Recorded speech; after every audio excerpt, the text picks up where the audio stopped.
Zelena luč.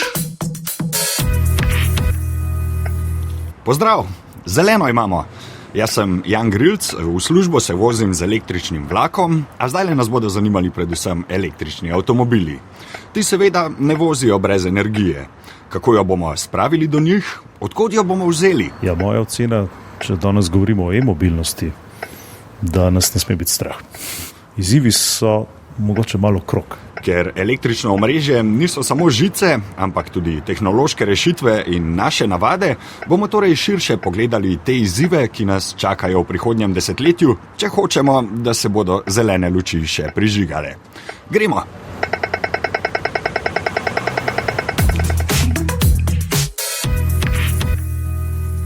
V Sloveniji je trenutno na cestah manj kot 5% električnih in hibridnih avtomobilov.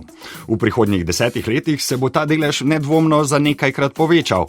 Spomnimo, Evropska unija si je zadala cilj, da do leta 2035 na ceste ne bodo več prihajali novi avtomobili na bencin ali dizel. Ta cilj je ambiciozen, ni še jasno, ali ga bomo uspeli doseči. A že sama pot bo zahtevala vse več električne energije in prilagajanja delovanja omrežja. Mednarodna agencija za energijo je v svojem letnem poročilu včeraj napovedala, da bo leta 2035 svetovna poraba elektrike vsaj za 6% višja.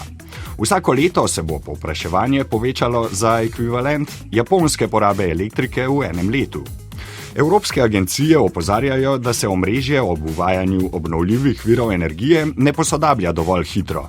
S čim se moramo torej začeti ukvarjati, da se ne bomo nekega dne prebudili s preobremenjenim omrežjem?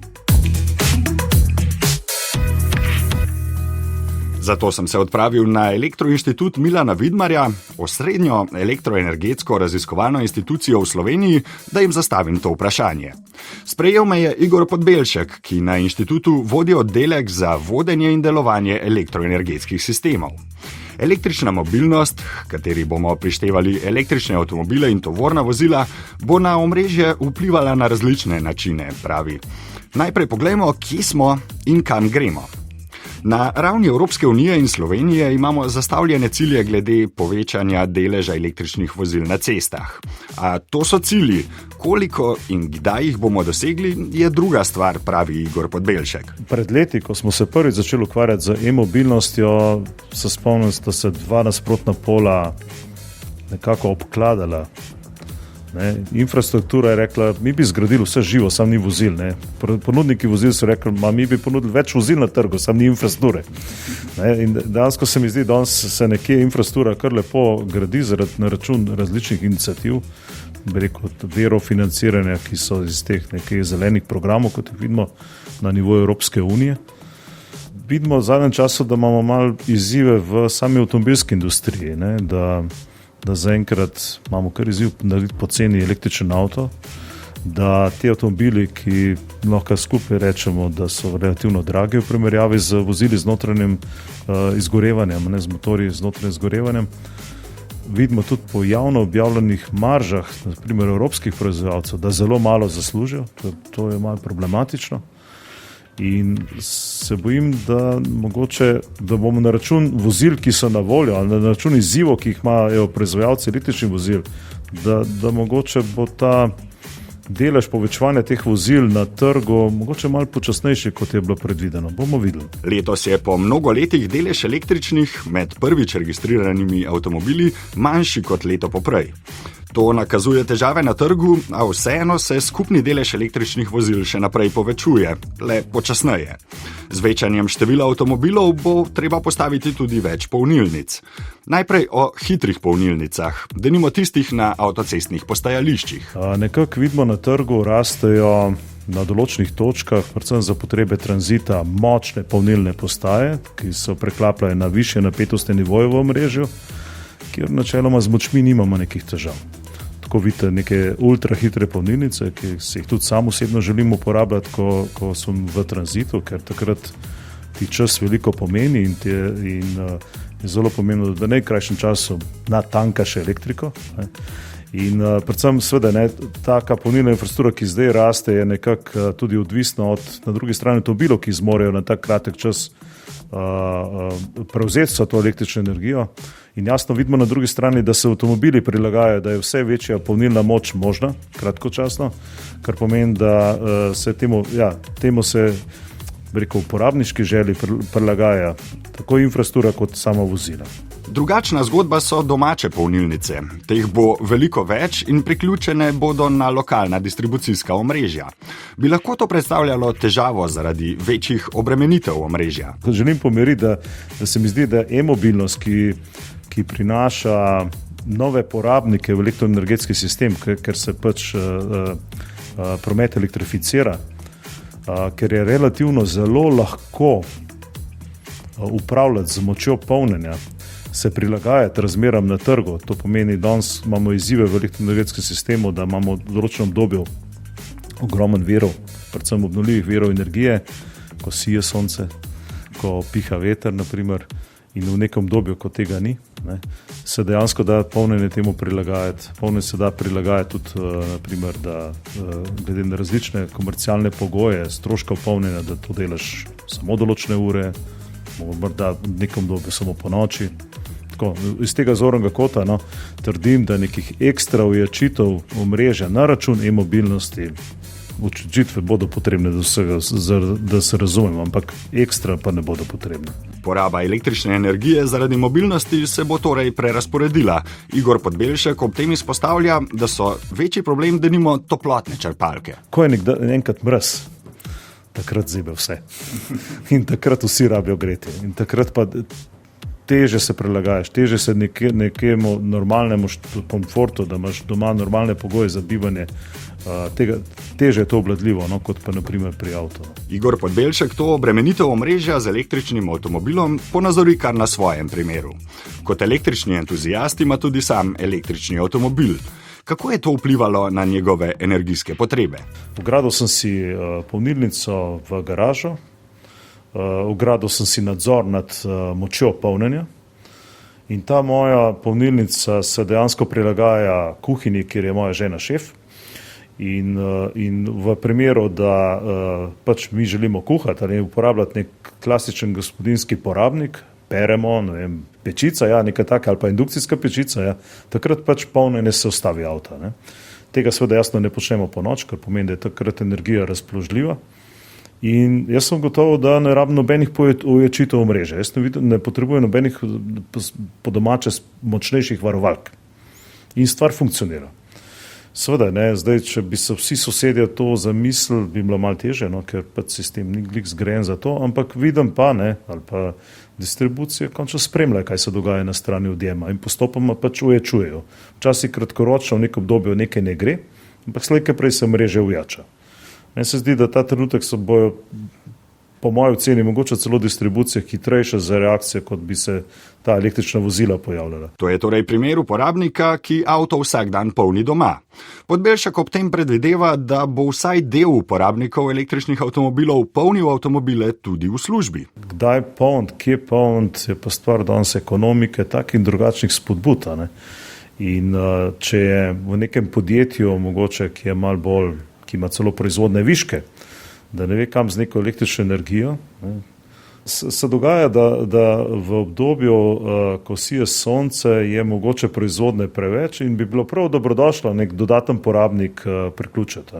Tako da v bistvu se kaže na tem, da se morda tisto, ki je bilo pričakovano, da se bo polnilo po noč, popoldan, da se mrzkašno vozilo lahko polni tekom dneva. S tem bi lahko torej reševali presežno energijo, pridobljeno s solarnimi elektrarnami.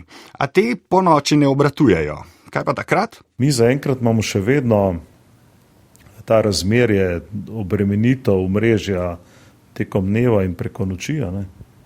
Samo 1/3 je obremenjeno omrežje preko noči, tudi se pravi, v nočnem času še veliko rezerv. In res, da ni takrat energije z sonca, ampak imamo takrat na voljo energijo iz hidroelektrarn, tudi nuklearke, ki bo vse bolj aktualna tema, ali pa alternativ. Se pravi, nekje za ponudbo energije v nočnem času se ni zabat, zato ker žal se ni zabat, da bi lahko cel elektroenergetski sistem obratoval samo na sončne elektrarne. A vseeno, če bi lahko električna mobilnost s prilagajanjem polnilnih moči in prerazporejanjem polnjenja pomagala pri upravljanju z vrhunci porabe, bodo skupne potrebe po električni energiji narasle. Kje bomo dobili dovolj energije? In nam se dogaja trg. Kar pomeni, da če bo poraba rasla, če bo potrebe po energiji, jaz verjamem, da se bodo pojavili investitorji, ki bodo imeli zgodbo in bodo to energijo ponudili. In ker se zadeve nobena stvar ne zgodi preko noči. Res, da imamo hud izziv v energetiki, da to imamo zdaj zelo aktualne debate. Jasno, veliko bo zdaj naslednje dni debat povezane z referendumom in tako naprej. Sploh taki res veliki veri, kjer se je treba pametno odločati za naslednje 20, 30, 40 let. To so take dimenzije, v katerih ne razmišlja niti industrija. Ker doskrat v industriji, ko govoriš z gospodarstveniki, gledajo, da se investicija povrne v 3 letih, maksimalno je še spremljivo v 7 letih. Energetiki delujemo vse na 20, na 30 let in je res drugače. In težko je biti pameten. Bomo potrebovali tudi jedrsko elektrarno? Vprašanje, ki se mu sploh v teh dneh ne moremo izogniti. Igor Podbelšek odgovarja predvsem s stališča stabilnosti delovanja elektroenergetskega omrežja. Rabimo vse, lejte. Jaz mislim, da eno analogijo sem dal pred časom, da v gospodarstvu vemo, da rabimo velika podjetja, srednja, mala in mikro. Energetiki je nekaj podobno. Mi rabimo velike sistemske elektrarne, rabimo v ekosistemu tudi zdaj. Končno govorimo o malih sončnih elektrarnah, ampak mi jih imamo zdaj že preko 70 000. V sistemu seveda jih lahko gledamo kot en velik cloud, kot en velik oblak. In kot gledaš to maso, ki ima nek prispevek na energijo, ki jo da v sistemu in potem seveda, ko se razmere spremenijo, zgine, je en velik izziv.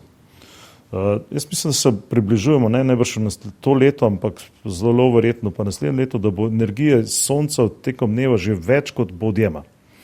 Tako da imamo nadaljne v bistvu izzive, kako naprej nekako obvladovati sistem, kako ga voditi, kako zagotavljati seveda stabilno frekvenco, napetost, da nič ne megita, da ure na teh štedilnikih ne pobegnejo naprej in nazaj.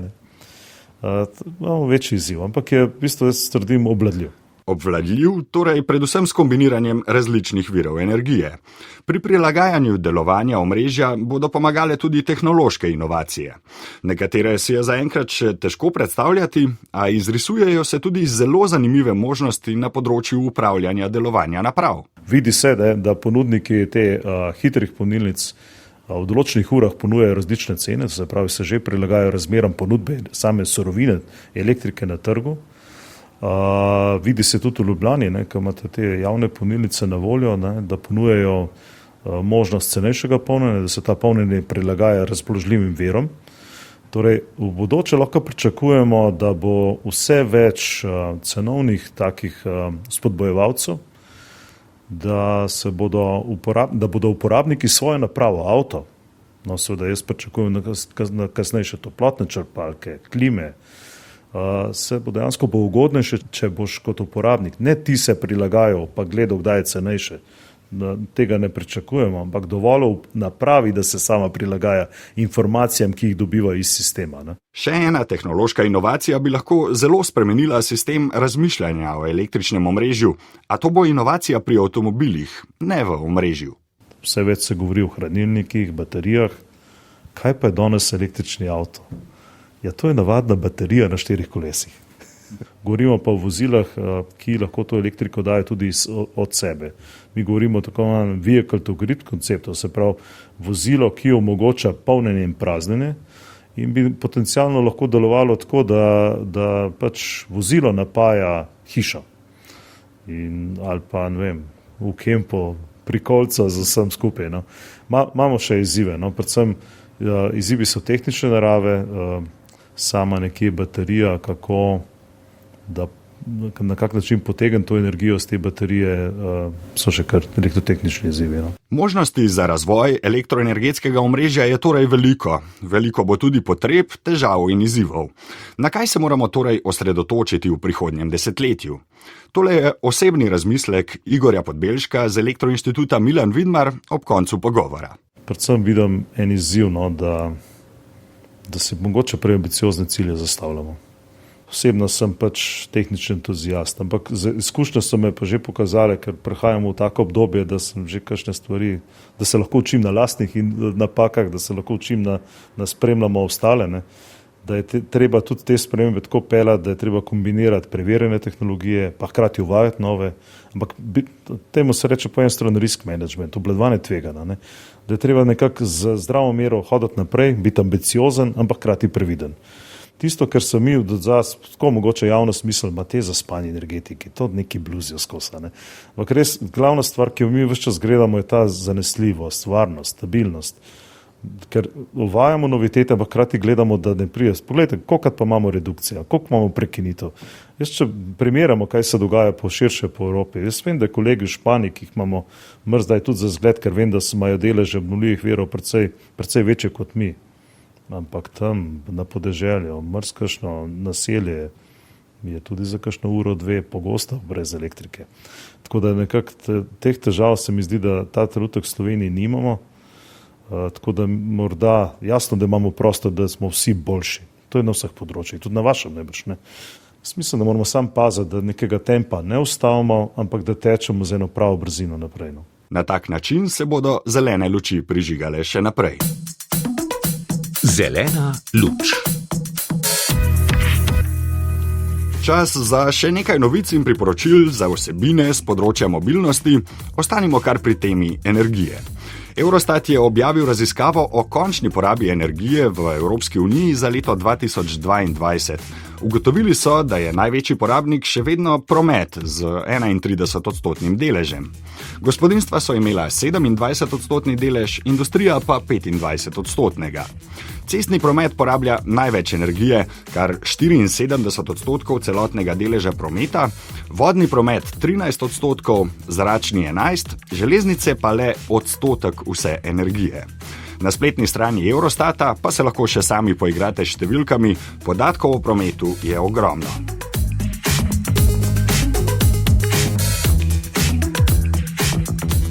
Na RTV Slovenija boste danes v mnogih oddajah lahko našli vsebine povezane s prihodnostjo jedrske energije. Zanimive pogovore najdete na Prvem. V Frekvenci X na valu 202 Maja Ratej pripravlja poglobljeno reportažo iz jedrske elektrarne, v Tarči na televiziji Slovenija pa vidite debato pred prihajajočim referendumom. Dobre podlage za odločanje torej.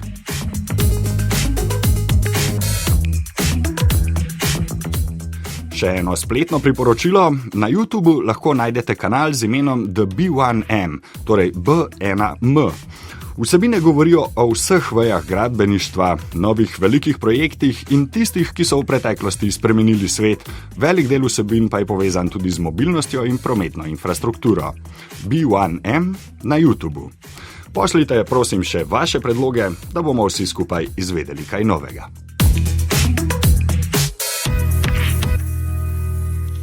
Čas še za eno kratko zgodbico. Spet imam jaz eno na zalogi, vi pa svoje zgodbe z javnega prometa lahko pošljete na jan.grilc@rtvslo.si ali pokličete na 051 202 202 in jo posnamete kar na našem odzivniku. Gotovo vas je zadnje čase kaj razjezilo ali spravilo v dobro voljo, dajte povedati še nam. Meni se je ta jeza in dobra volja zgodila skoraj naenkrat. Nedolgo nazaj sem zjutraj še ves zaspan čakal na vlak in na tisti piš, ki ga povzroči, ko pripelje na peron in ki s seboj prinese von desetin različnih parfumov čakajočih. No, tega piša kar ni bilo, na kar je popačen glas zamomljal v zvočnik, da ga ne bo še kakšnih 20 minut. Ker je bil mraz, sem se odločil počakati kar v kavarni ob peronu, naročil sem kavo in po nekaj minutah presenečen ugotovil, da majhna kavarna, ki se ni spremenila že vsaj od začetka 90-ih in v njej še vedno, kot si lahko verjetno predstavljate, kraljujejo aluminijasti šanki, pa ogledala in obrabljene zbledele prevleke na stolih. No, presenečen sem ugotovil, da zjutraj tam ponujajo tudi trdo kuhano jajce. To me je spravilo v malo boljšo voljo, ker nekako poetično se mi je zdelo, da v takem prostoru ob kavi lahko dobiš tudi jajce in tako sem malo lažje počakal na prihod vlaka. 20 minut in eno trdo kuhano jajce pozneje sem le dočakal tisti piš vlaka. Sprevodnika sem vprašal, zakaj zamuda. Zaradi težav s signalizacijo, je povedal. In le prikimala sva si. To se slovenskim železnicam rado zgodi. Ne vem, če sem že kdaj dobil drugačen odgovor, ko sem vprašal, zakaj zamuda.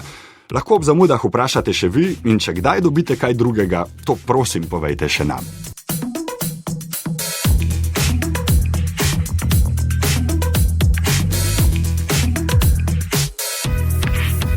Zapeljali smo torej še skozi eno zeleno luč, tokrat nas je poganjala elektrika. Prihodnjič se bomo vozili s pomočjo biogoriv. To aktualno temo bo predstavila naša strokovna sodelavka v zeleni luči Marjeta Benčina z društva Fokus.